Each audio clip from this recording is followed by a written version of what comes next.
Hey guys, it's Quickie Baby and welcome back to World of Tanks, and this time we're looking at a brand new Tier 7 German premium turreted tank destroyer, the Kruppstaeher Waffenträger. The combination of this fully traversable turret along with 8 degrees of gun depression and a fearsome 88mm make this quite a prospect at Tier 7. Let's find out what it's all about. So before we get stuck into some gameplay, let's compare the Kruppstaeher Waffenträger to the E25 and the Jagdpanther. Immediately we notice that the DPM of this tank is quite lacking at 2000 flat. And that doesn't come close to competing with the overpowered DPM of the E25 at 2700, but it's still 15% less than the standard Tier 7 German tank destroyer, the Jagdpanther. Luckily, the penetration of this 88mm is awesome at 203mm on your standard rounds, and that should be more than enough to deal with all vehicles between Tier 5 and Tier 7, and when you deal with some heavy targets at Tier 8 and Tier 9, then you do have APCR rounds at your disposal with 237mm of penetration. And it certainly is one of the key advantages of the Krupp over the E25, which has 150mm of penetration on its 75mm. But also keep in mind that the Krupp does not have preferential matchmaking and will have to deal with Tier 9 tanks, whereas the E25 does not. Just like with the penetration, the alpha damage of the 88mm is 240, a lot higher than the E25, but can't compete with the Jagdpanther's 105mm with 320 alpha damage. The Krupp can carry 50 88mm rounds, which gives it a potential damage of 12,000, whereas the E25 can carry 60 75mm rounds, which gives it an average potential damage of 8,100. And this, combined with the low penetration of the E25, quite often means that you're running out of ammunition in your very close games, something that certainly isn't going to happen with the Krupp. The Krupp's aim time is an awesome 1.9 seconds, but it still can't compete with the E25 and the Jagdpanther in this comparison. Its accuracy also a great 0.33, but again can't compete with the E25. And the vehicle has worse dispersion when moving and also when turning the turret than the E25 and the Jagdpanther, so you're not going to be snapping in shots as well as the other two Tier 7 German tank destroyers. Fortunately, however, the Krupp gets the same 8 degrees of gun depression as the E25 and the Jagdpanther, and as we can see here, apart from two tiny little areas over the front left and front right of the tank, it can depress its gun 8 degrees all the way round. One thing that is awesome about this tank as well is that it has 45 degrees of gun elevation, and so if you're sitting on a slope, you're still going to be able to shoot anything on the other side. Speed-wise, the Krupp isn't the fastest, limited to 35 kilometers an hour, way slower than the other two German tank destroyers in this comparison, but at least it can go backwards at 15, which should allow it to pull back over ridgelines fairly quickly, at least faster than the Jagdpanther. This vehicle also gets an abysmal engine, 140 horsepower, which would be horrific if the vehicle wasn't so light, weighing just under 14 tons. Still, that doesn't divide very well, and the power to weight ratio of this tank is just over 10, making it much slower than the E25. And also the Jagdpanther, because its ground resistances aren't that much better than the E25 and the Jagdpanther. On the other hand, the vehicle has 27 degrees a second turret traverse and 40 degrees track traverse, which is fairly decent. Armor-wise, this vehicle has nothing, 20 at the front, 10 at the side, 8 at the rear. And so if you shoot this tank, you are definitely going to penetrate it everywhere. You're going to overmatch it with every armor-piercing round that I think any tank can have at Tier 5+. So what kind of equipment is best to use on the Kruppstaeher Waffenträger? Well, obviously you want to be taking a medium caliber tank gun rammer because you want to fire 10% faster, right? But because this is an open top tank, that means that it cannot use ventilation. And so that means that I think it's best to be using a camo net on this tank and also binoculars. As this vehicle does have a fully traversable turret, you're going to be able to keep your camo net and your binoculars active while still re-engaging targets that surround you. And I think the camo net's going to be fantastic on this tank. Look at the camo rating while stationary when I have my fully geared up crew. Without the camo net, it's 47.6, and with the camo net, that is going to go up to 62.6% camo, which is simply ridiculous while stationary. And with your camo net active and while firing, you're probably still going to have about 13% camouflage on this vehicle. Crew skills wise, you want to be taking camouflage first on this tank. Then once you reach your second skill with your commander, take 6 Sense. Then when you have your third skill, use Brothers in Arms. And when you have your fourth skill, you probably want to be taking situational awareness or recon, depending on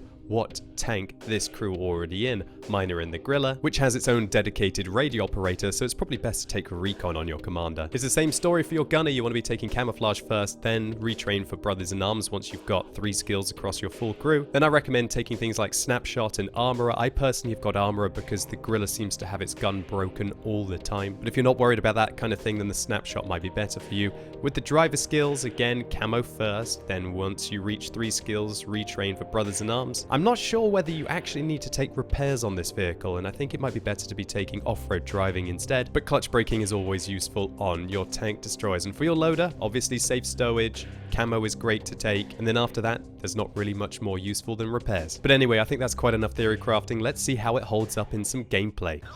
So here we go. This time I'm playing on a test account, but I'm playing on the live server, and it's so important to be playing on the live server to get a good feel for the tank.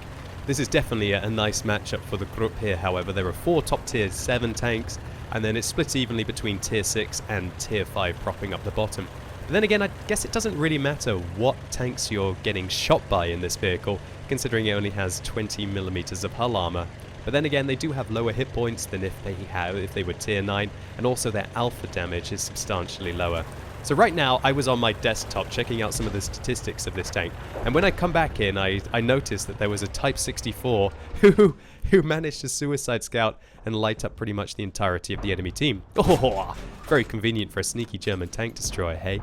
Shooting at this T-34 on the enemy team, this poor tier 5. You know, this gun would be good on a tier 8 medium tank, and so what happens when a gun that would be good on a tier 8 medium tank hits a tier 5 medium tank? Well, he's not left long to find out as we take him out quickly out of this game. So we push forwards, we get spotted by the looks.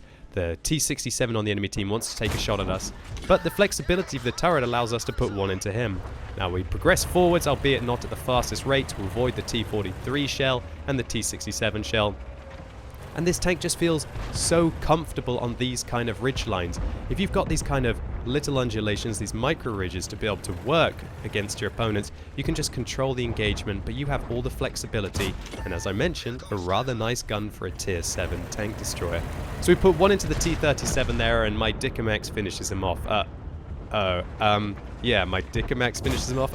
Yeah. I mean the tier 6 German tank destroyer, guys. Don't get any funny ideas. So we track the T-43 in place. He uses his repair kit. Oh dear, keep it together.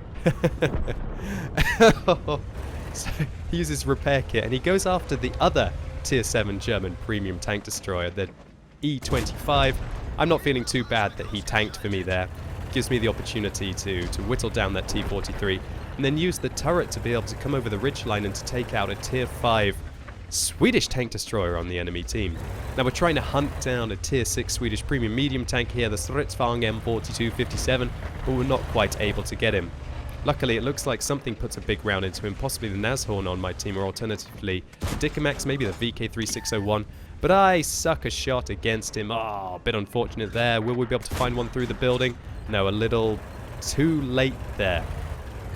And I guess I do kind of get that feeling with this tank. As I mentioned, the rate of fire is certainly not the best. It doesn't really feel like it's a true tank destroyer DPM, even at tier 7. And it can be rather frustrating. But again, the idea of being able to look one way while driving the other does give you a sizable advantage in this vehicle, as we're able to drive into cover while also engaging and taking out the Stridsvagn on the enemy team. Now we're going to be shooting at the Tiger P, try and put a round there into the weak point on the vehicle, which is on the side. And now I'm reloading APCR rounds. Will we be able to hit him? No, not quite. But again, the turret just allows you to do things that other tank destroyers can't. You can keep moving in one way, keep the flow of the battle going, while still engaging targets. Talking about E-25s, wow, there's so many of them in the matchmaker at the moment. It's absolutely disgusting. We put one into him, we take his tracks off. Again, his repair kit keeps him in the game. We shoot him once, and then he seems like he's going after the IKV, but he does a hard turn and instead comes after me. I thought that he was going to continue to come around the corner and I could shoot through the building to be able to engage him. Not quite, however. We put one into him, but look how fast he fires at us. Luckily, the Dickomax again saving me, so to say, or at least saving some of my hit points, and shutting down the E-25. While that Dickomax has actually had a very good game, he's on 5 kills now. So the SU-100 misses, and I love being able to just side scrape around a corner here. Sure, if he hits me, he's going to penetrate me and he's going to overmatch my side armor, but just being able to reverse around the corner and keep a smaller amount of your tank showing is awesome for this vehicle. So 2,500 damage and 4 kills, but unfortunately our Dickomax is now dead. We come round, put a round into the Tiger P, and reduce him to 640 hit points. I'm still going to have to shoot him about 3 times to be able to take him out here. A nice roll with the second shot there, now down to 402. And you can see that you can quickly start to pick apart your opponents. Now he damages my fuel tanks. I use my large repair kit on my fuel tanks because if I got penetrated again, it would set me on fire and I would die because I wasn't using a fire extinguisher. We finish off the AMX-12T, and now there's a T-29 supporting the Tiger P on the enemy team, looking for the shot. Yes, we manage it, and there we go. So important that I did actually repair the fuel tanks there because he damages them, and the Tiger P comes around the corner thinking that I'd still be reloading, but again, the ability for us to be able to drive in one direction while aiming in the other just gives us the flexibility we need to be able to take down this game. So a great result here for the Kruppstader Waffenträger, showing you exactly why I like this vehicle. When you're at long ranges, it's sneaky, and when you have to deal with those close quarter combat situations, it has the flexibility it needs to be able to get out of them. And while it certainly isn't the most mobile and doesn't have any armor worth mentioning whatsoever, the tank just feels alright if you like sneaky German tank destroyers. So a great result here for the Krupp. We pick up a high caliber and a top gun for our 7 kills and 3,500 damage, 1,374 base experience points, and as this is a premium vehicle, also gets a bonus which should help your crew training. And even though we resupplied some premium rounds this game and chocolate at full price, we make 35,000 credits profit. So while the Kruppstader Waffenträger certainly isn't a bad tank, it's not even close to being a great one. And if the choice was available, I would play the Rheinmetall Scorpion every single day over this tank, because while it's only one tier higher, it's pretty much better in every single kind of way. And also, if I was an E25 owner, I would probably play that tank over this vehicle as well. And so I don't expect the Krupp to be a very popular tank, more of a niche vehicle for German tank destroyer lovers. And I think for the average player, there are far more suitable premium tanks to pick up, even within the German premium tank destroyer branch. So hopefully you enjoyed this video. If you did, or maybe it was just useful, please give it a like. It really helps the channel out. And if you want to see another awesome Kruppstader Waffenträger game, then simply click the more info icon in the top right hand corner of your screen and let me know in the comments what you think about this tier 7 German premium tank destroyer. Do you think it looks great? Do you think it looks awful? If so, why? And as always, thank you so much for watching. You've been epic, and hopefully I'll see you soon.